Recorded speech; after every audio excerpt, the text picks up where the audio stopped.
बैठ जाते हैं।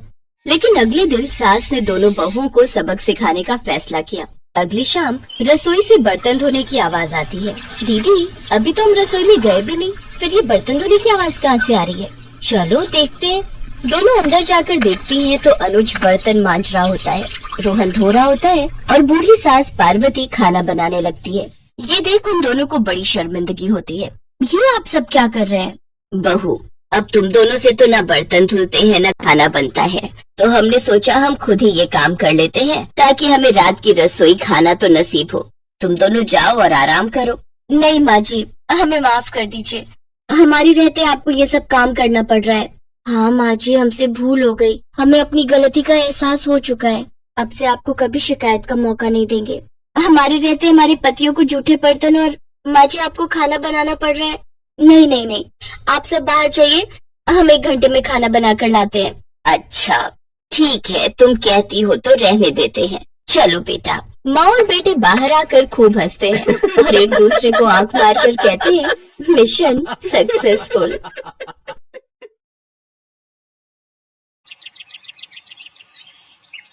एक रोज शाम के वक्त हिना अपनी माँ के साथ बैठी हुई होती है।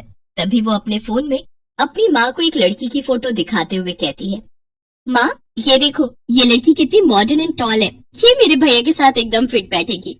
तभी उस घर की बड़ी बहू मानसी वहाँ आती है। चलिए माँ जी, हिना दीदी खाना लग गया है। बहू यहाँ तो आ, ये देख हम तेरे देवर के लिए रिश्ता.com की साइट पे लड़की ढूंढ रहे हैं जो कि सुंदर होने के साथ साथ अमीर भी है।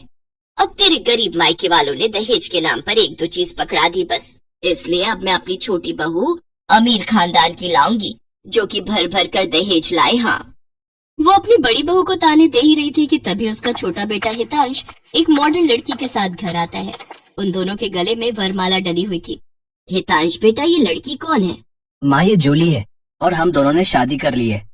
क्या तुम दोनों ने शादी कर ली? मैं नहीं मानती इस शादी को।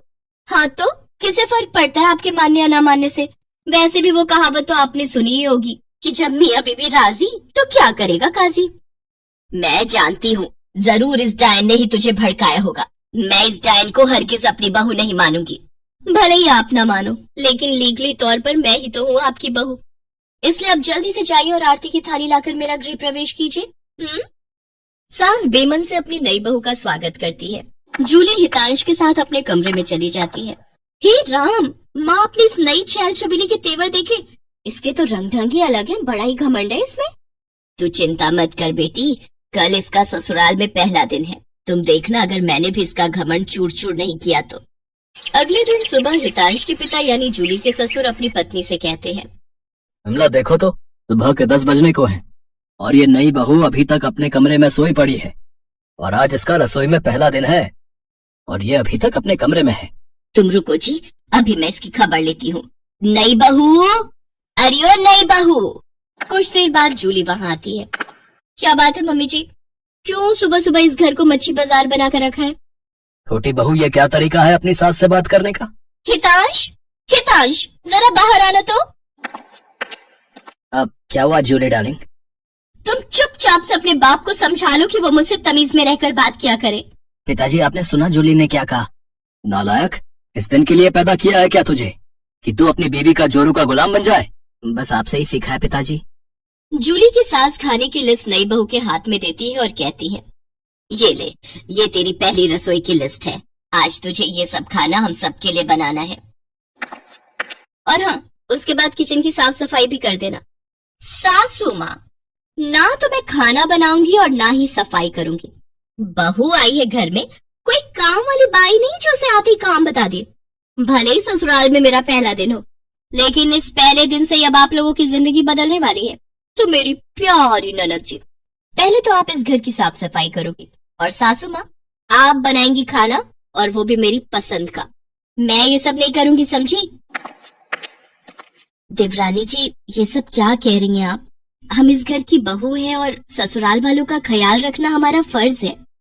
जेठानी जी, इन जैसे फर्जी लोगों के लिए काहे का फर्ज? इनके साथ तो यही होना चाहिए। बड़ी जुबान चलती है तेरी, मैं तो तुझे छत से धक्का ही दे दूंगी, फिर तू भूतनी बनकर भटकती रहना।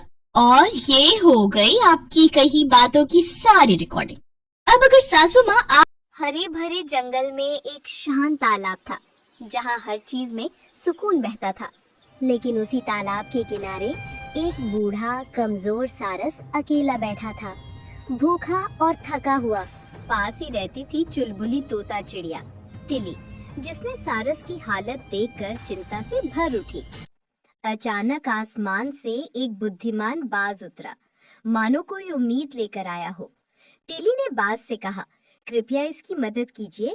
बाज बोला, याद रखना जादू हम। टिली ने वह बीज सारस को खिला दिया और जैसे ही उसने बीज खाया जादू चमकने लगा। कुछ ही पलों में बूढ़ा सारस ताकतवर और जवान बन गया। उसकी आंखों में लालच की चमक उभर आई। जैसे ही टिली वहां से गई, सारस ने तालाब की मछलियों पर हमला शुरू कर दिया, जैसे उसकी भूख की कोई हद ही नहीं थी। उसी समय एक कबूतर अपने छोटे से बच्चे के साथ पानी पीने आया। दोनों बिल्कुल मासूम, लेकिन जवान सारस की नजर उस छोटे बच्चे पर पड़ गई। उसकी भूखी आंखें खतरे की घंटी थी। कुछ ही देर में कबूतर का बच्चा गायब था। सारस की चोंच में एक छोटी सी पंख थी। सच साफ था। जंगल की घायल मछली ने रोते हुए कबूतर को सब बता दिया कि उसके बच्चे के साथ क्या हुआ। टिली ने